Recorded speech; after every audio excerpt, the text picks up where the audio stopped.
everyone. Thank you for joining us at World of Pets podcast. We love having you here on a weekly basis. And we want our pets to live as long as possible, but we want that to be a good quality life. So to that end, we on this podcast explore all things about pets and animals so that we can have them around for a long time, but they are living a quality life. So again, thank you for joining us.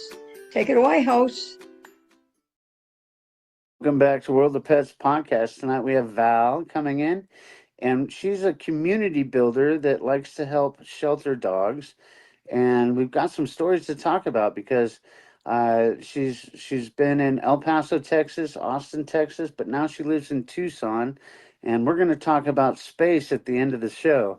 So, Val, let's get started. So, you're talking about volunteering, and how important is that for pet podcasts? Well, the reason why volunteering is so important, like for example, I want to give you a story about this man that I know. His name is Robert Kessler, and he owns an organization called Canine Friends Foundation. And the reason why volunteering is important is because he's a one-man show. He has 7 acres over here by Casino del Sol. And right now he's hosting 13 dogs. But what he does, not only does he rescue dogs, but he trains dogs that come from really bad situation to be adoptable. Oh, okay. So the help is imperative. Like, you don't need money. You don't need a big, huge company. You don't need a big, huge check. You just need to show up a couple of hours to clean up, to do whatever he asks. Well, that's very interesting because most shelters don't actually spend the time to train the dogs except to go potty outside, which is kind of important. But do they have a program into service dogs or mental No, support? he just trains them. Yeah, he just trains them to be adoptable so that they can actually be a happy little dog. You know what I mean? Like there's certain dogs that he has gotten that he said that they're never going to be adoptable because they were like in fighting rings and stuff like that. But there's other ones that he actually breaks them out of that trauma that they came in. And he teaches them to sit, to go outside, to do different kind of tricks and everything, just to make the dog more adoptable. That's very good. That's very good. So when it comes, what's the difference between, I would say, well, not the difference between. Let me backtrack on that one. So when you're volunteering to help these people, what would that look like? Was that like something you can do on the weekends, something you could do on the weekdays? So like for example, if you go to a shelter, you could just go to the shelter and ask if you could be a volunteer. And then they will tell you when, and you can just tell them, this is when I'm available, and they will take the help. It doesn't matter. So for example, with Robert, like usually the weekends are better for him. So you just I mean, I can hook you up with him, but you just reach out to him and ask him when and where he needs help and just show up. It's just about showing up, really. Right. No, I got you there. I mean, it's hard to get people to show up for work, let alone volunteering. You know what? There's a lot of crazy people like me though. Like we just we just have energy for days, and like, well, one more thing, why not? Right. Yeah. Oh, that's for real. So on fostering, how do you get involved in fostering? That's what I want to know.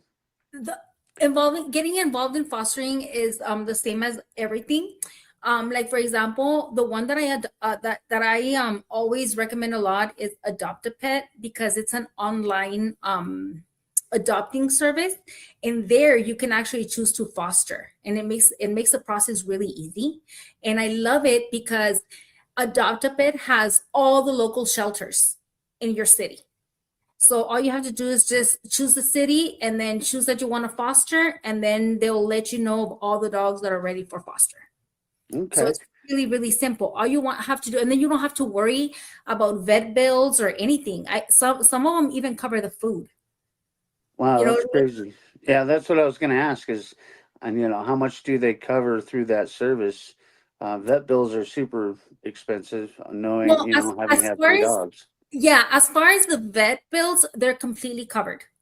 And Wow. even if you have to travel, they will foster the dog while you're out traveling. No way. Yes. So Wow. it is a very simple process for the foster parent because sometimes there's dogs, like for example, German shepherds, the Malinois, or even the huskies. They don't do well in the shelters. Right. They're too intelligent to be in there, and all the noise and everything like them makes them unadoptable, Yeah, and it that's makes how them they end up like nervous. euthanizing them first. So if they can be in fosters, those dogs are really good. They'd rather be in a cage at home somewhere than in a noisy shelter. Sure. Well, that makes sense to me. I mean, just based on my experience with, I've only owned dachshunds, so, but that actually makes very good sense because, you get a Malinois or a shepherd puppy that's not fully trained yet. They are a handful.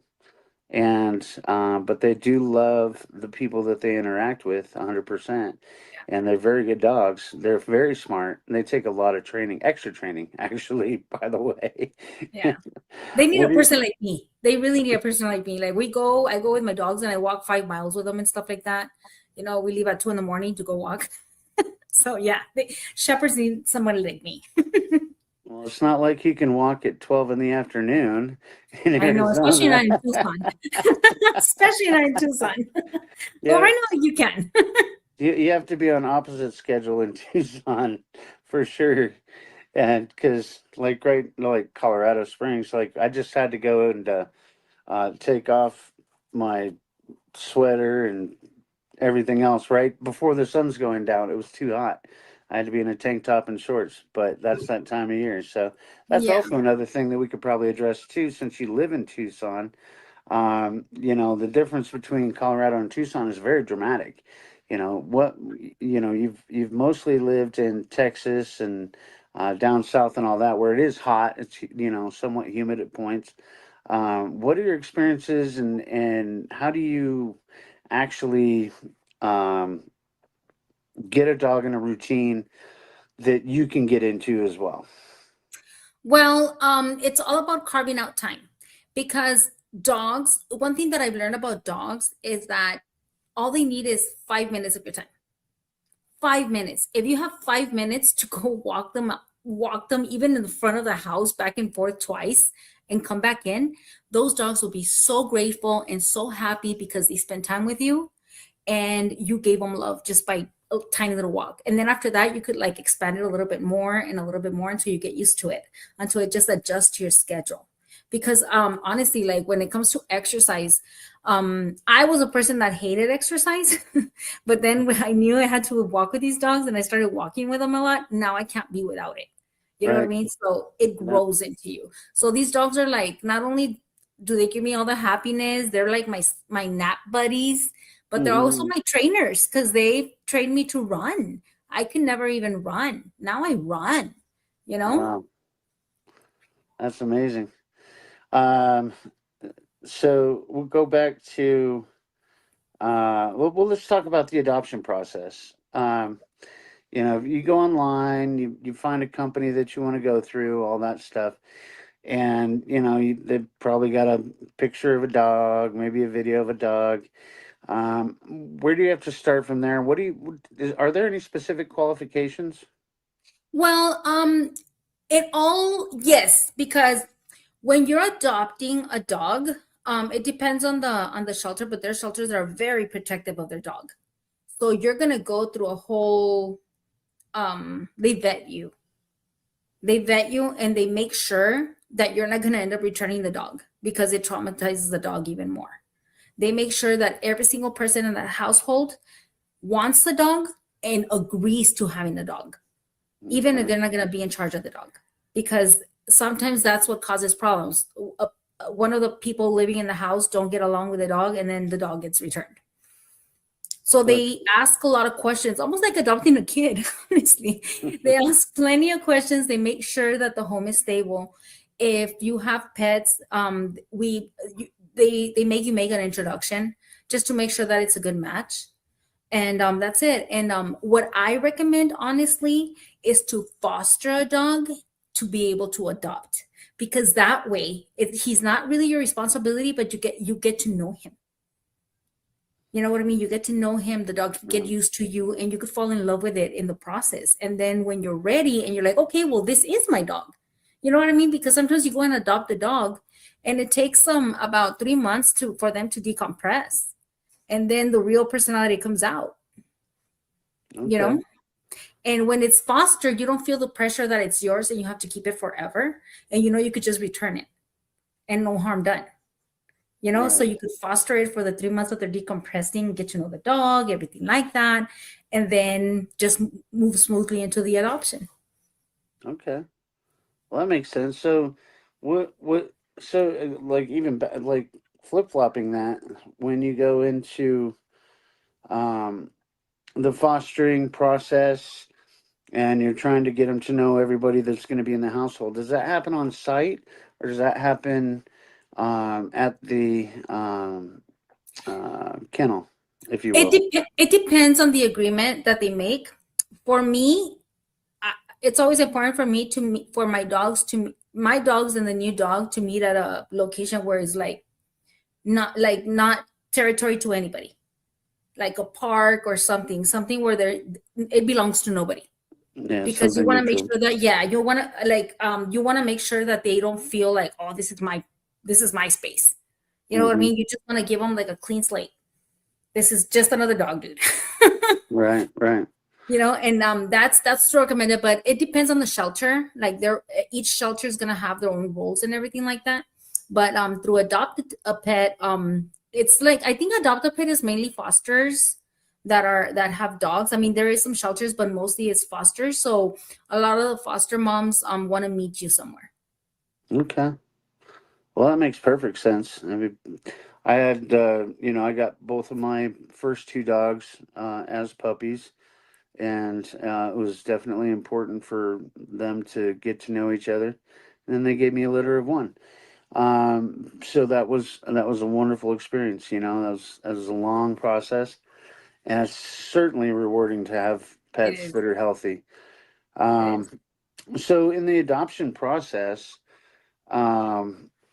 when you get to the point that you're ready, you're done fostering, what does that look like, going into the full adoption and saying, this is my dog, this is my life? Super easy. You just contact the shelter that you made, you have the agreement with, and you tell me, you know what, I want to go ahead and adopt the dog. And those are easy adoptions. Those just go so much more smoothly. There's not all the paperwork, because you've already done the paperwork when you did the fostering. So it just goes a lot smoother. And then they already obviously know that the dog is happy with you. You're happy with the dog. You know what I mean? So it guarantees more of a happy ending. Sure. And not a return. Yeah. Well, that's wonderful. Well, tell me about, we spoke before the show, and you wanted to speak about your lost dogs. So we'll just expand on that. Okay, well, Suki is really close to my heart. I call her my sister because she used to be my dad's dog, and my dad passed away. He passed away, and I feel like we both lost our dad. They lived together by themselves. It was just him and her, and she was his world. He had her everywhere. He was in his 80s, and he took her with her everywhere. Super fit guy too, so they would run a lot. But anyway, when he passed away, the day, or like the time frame that he passed away, he collapsed, and they were taking him to the hospital, and that's the last thing she saw from him. She just saw him collapsing and then taken away. You know what I mean? And he never came back. We lost him. And I felt like it was so heartbreaking. And my sister was the one dealing with all the accommodations, because he was in Juarez and my sister was in El Paso. My family's still there in El Paso. So he was in Juarez, Mexico. And she was the one handling everything. And she already had like a full house of dogs and cats and cows and whatever else she has. And she's like, do you think you could take Suki? I'm like, not even a question. I'm like, no, yes, definitely give her to me. And she was so scared and she had no idea what was going on. Like she got extracted from her home, never saw dad again. Came into the situation. I had my little pumpkin. My pumpkin was a pit bull and Chihuahua mix. Mhm. But anyway, they took to each other, and Pumpkin took her under her wing and taught her everything, and they were great together because Pumpkin had lost my dog Rosita like a few months before, Okay. and she was grieving her, and she was really sad. So then when Suki came in, and then Pumpkin, they were together perfect, and we're worried because Suki's only like 5 pounds. And Pumpkin, well, I mean, even though she was crossed with a Chihuahua, she was pretty big. And you know, like people are like, Mhm. yeah, they were like best friends. What do you But think was the most important thing you could take away from that, by the way? well, I feel like we became a family where we we fixed each other's grief. You know, Mm. we filled that hole. Pumpkin got her hole filled with Suki. Suki filled my hole because I lost my dad. And Suki got a whole new family. I felt like she was there to save me, you know, and to Mm. help me through these hard times.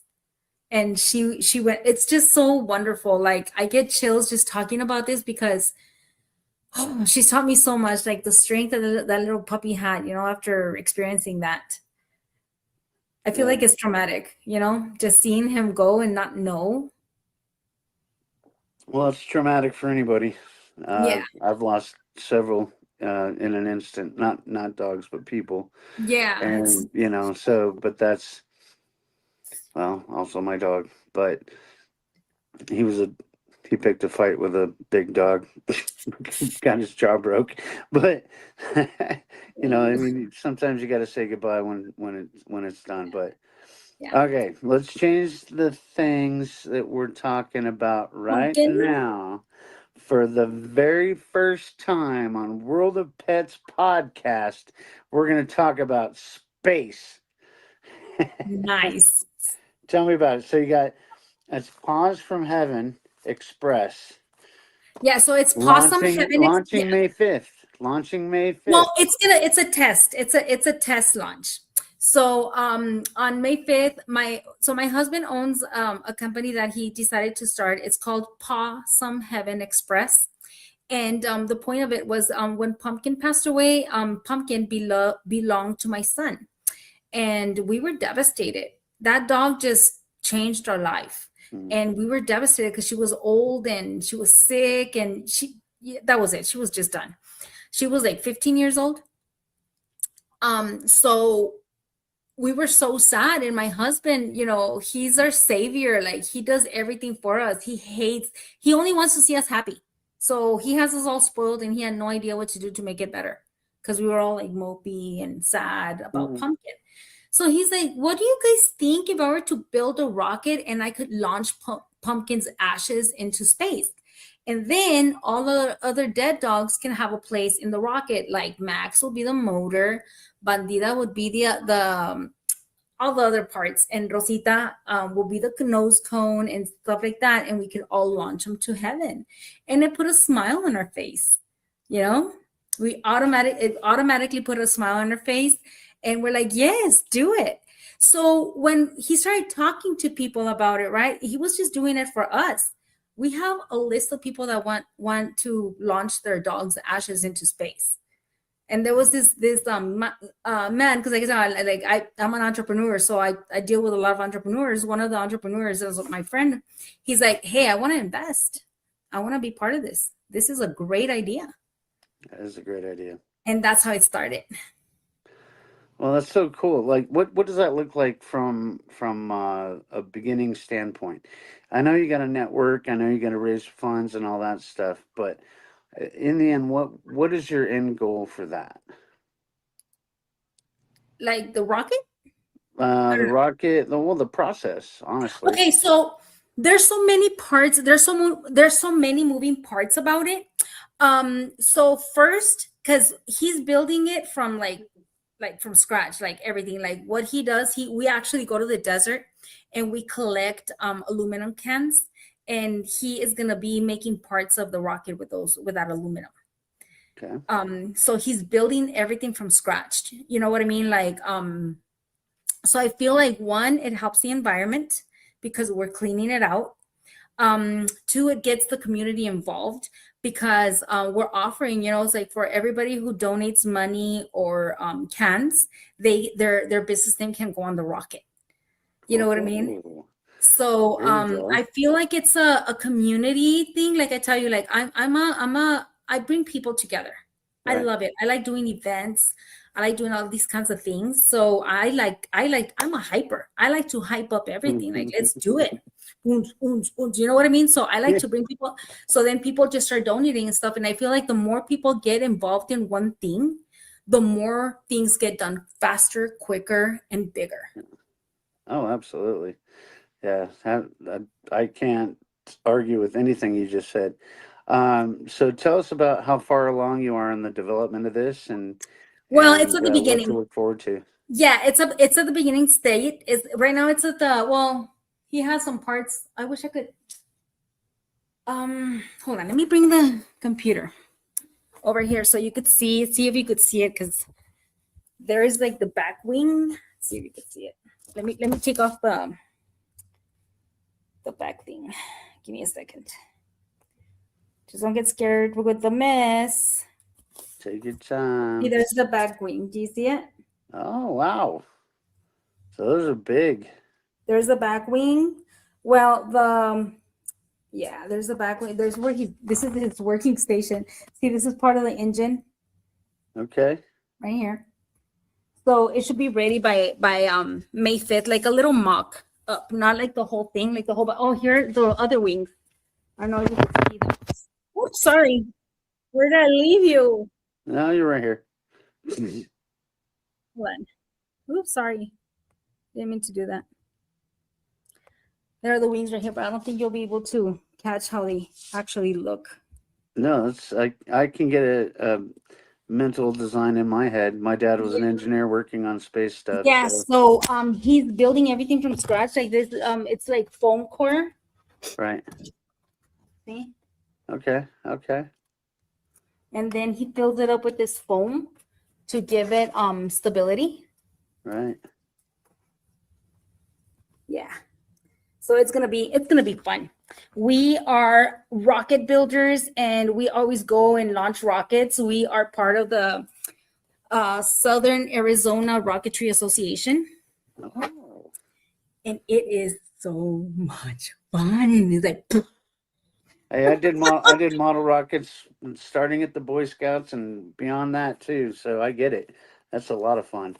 Man, I can't wait. We're probably gonna have him on one day too. Have yeah, the both of you guys on and talk about this coming up to May 5th sometime, I think. And that's wonderful. that would be Um, great. yeah, I'm gonna close this out real quick. Yes, sir. And we're gonna say thank you all for stopping in. Val, you've been a wonderful guest. We definitely will have you back. You're so much fun and so joyful. And so, with that, we're going to close out. Go to debspets.com. That's DEBSPETS.com to support this channel. We're in the process of having t shirts made. And if you support our channel, we might just send you one. So, you guys have a Ooh, blessed I want day. You'll probably get one. I might just arrange for that. one. I'm in the process. We just talked about it today, and it's my I will. brother-in-law's business. So You know what I'm gonna do? Just because you guys had me on the podcast, I'll go ahead and record the pre-launch, and then send it to you. yeah, that'd be awesome. That would be awesome. I can't wait. And then if that goes semi well or badly, we'll still come on, have you guys on and talk If it about goes it. Kato, I'm sorry. Try again. Anyways, You have a good night, Val. Thanks for being on. Appreciate you. Thank you so much for having me. Yeah. Have a blessed night. You too. Thank you. I'm glad that you joined us for At World of Pets podcast. We would like for you to take a look at what our sponsors have to offer, and that sponsor is debspets.com. You can access it through the QR code, or you can just go to the website. So thank you for joining us, and hope to see you again next week.